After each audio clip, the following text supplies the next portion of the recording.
धरती के सबसे दक्षिणी छोर पर स्थित अंटार्कटिका एक ऐसा महाद्वीप है जो अपनी विषम परिस्थितियों के लिए जाना जाता है। यह धरती का सबसे ठंडा, सबसे सूखा और सबसे हवादार स्थान है। इस विशाल बर्फीले महाद्वीप का क्षेत्रफल लगभग 1.36 करोड़ वर्ग किलोमीटर है। इतना विशाल कि इसमें 92 बांग्लादेश या 4 भारत समा सकते हैं। अंटार्कटिका की सबसे खास बात यह है कि यह एकमात्र ऐसा महाद्वीप है जहां किसी देश का अधिकार नहीं है और यहां कोई स्थायी मानव आबादी नहीं रहती। अंटार्कटिका के बारे में सोचते ही हमारे मन में बर्फ की विशाल चादर का चित्र उभरता है। लेकिन क्या आप जानते हैं कि यह बर्फ कितनी गहरी है? वैज्ञानिकों ने अंटार्कटिका की बर्फ की मोटाई 5 किलोमीटर तक मापी है।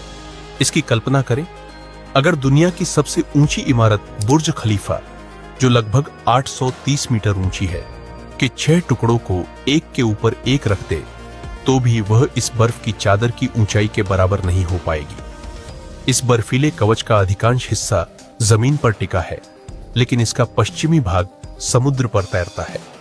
यह तैरता हुआ बर्फ का विशाल हिस्सा अपने आप में एक अजूबा है, क्योंकि यह पूरे यूरोप से 40% अधिक बड़ा है।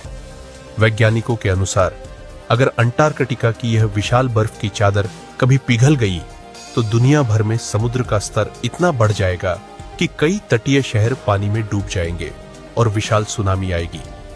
यहाँ का तापमान इतना कम है कि गर्मियों में भी पारा -50 डिग्री सेल्सियस से -90 डिग्री सेल्सियस के बीच रहता है।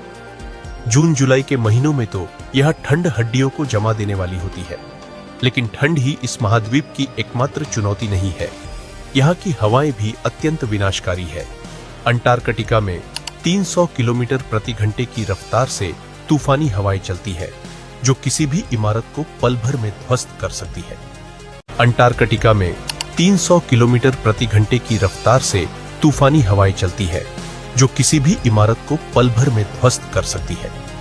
1970 के दशक में जब वैज्ञानिकों ने पहली बार अंटार्कटिका में रडार तकनीक का उपयोग किया, तो उन्हें एक चौंकाने वाली खोज मिली।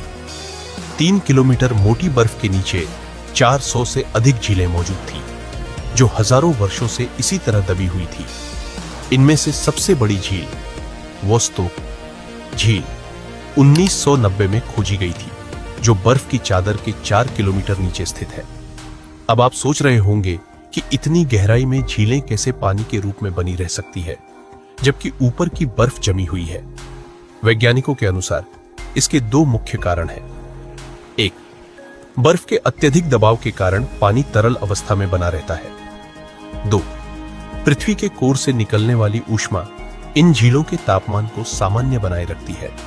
ये भूमिगत झीलें प्रकृति की एक अद्भुत रचना है, क्योंकि इनमें एक ऐसा पारिस्थितिकी तंत्र मौजूद है जो दुनिया में कहीं और नहीं पाया जाता। यहाँ अजीबोगरीब बैक्टीरिया और छोटी मछलियां पाई गई हैं, जिनका शरीर कम रोशनी, अत्यंत ठंड और कम ऑक्सीजन में जीवित रहने के लिए अद्वितीय रूप से अनुकूलित हुआ है।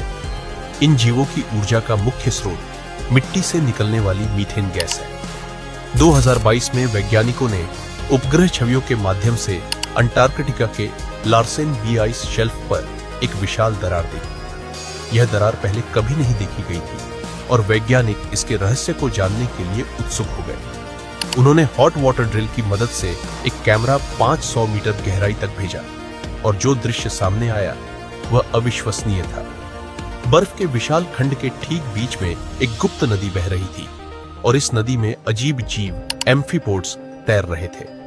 ये जीव देखने में झींगे, श्रिम्प की तरह लगते थे, लेकिन सवाल यह था, ये जीव इतनी गहराई में बर्फ के नीचे कैसे आए और वे क्या खाकर जीवित हैं? वैज्ञानिकों के अनुसार समुद्र में पाए जाने वाले एम्फीपोड्स आमतौर पर मृत पौधों को खाते हैं। इसका अर्थ है कि इस गुप्त नदी में कभी पौधे थे जो अब विलुप्त हो चुके हैं, लेकिन उन पौधों के अवशेषों ने ही इन जीवों को जीवित रखा है। 2017 में वैज्ञानिकों ने अंटार्कटिका की बर्फ से कोर सैंपल निकाले, जिनमें पौधों की 7 अलग-अलग प्रजातियों के जीवाश्म मिले। इन पौधों के जीवित रहने के लिए उष्णकटिबंधीय तापमान की आवश्यकता थी, जो वर्तमान अंटार्कटिका की जलवायु में संभव नहीं। रेडियो कार्बन डेटिंग से पता चला कि ये पौधे क्रेटेशियस काल लगभग 14.5 करोड़ से 6.6 करोड़ वर्ष पूर्व के थे।